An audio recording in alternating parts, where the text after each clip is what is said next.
surreal to be there and to experience and to see everything you and your son have put together over the last 4 years. I remember standing on stage with the first drone, getting our picture taken at conference, and it was just like, what are we going to do with these things? So could you just share a little bit about your plans with the drones, so everyone kind of has an idea of your humanitarian component with that? Yeah, absolutely. So the facility that we're talking about, this is, it's actually the largest drone manufacturing facility in all of Europe at this point. It's 58,000 square feet. And our drones are have a 15-foot wingspan. They'll carry about 90 pounds worth of payload. And the payload is going to be various cameras, infrared imaging, synthetic aperture radar. So for search and rescue, so let's say we were to launch one out of Orlando. Thankfully, we didn't have a hurricane, a week or two ago. But you certainly know with the problems with these. But let's say, we have a hurricane come through Florida. There's a problem. We could launch one of these drones out of Orlando in conjunction with a group like the Red Cross or the U.S. government.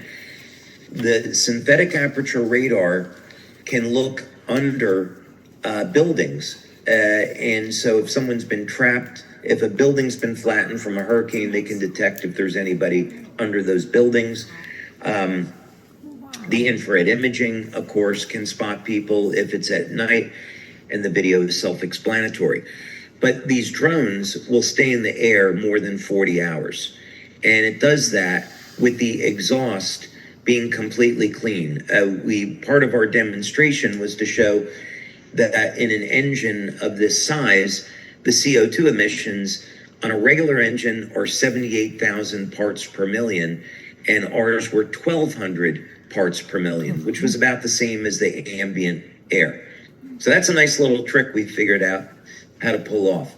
So the plan is over the next year, we're going to be setting up, now that the building is done, we're going to be setting up the manufacturing facility. We're going to be going through what's called our SORA testing in Europe to get certified so we can fly these aircraft and then use these for various missions. But the goal is to use these for humanitarian purposes.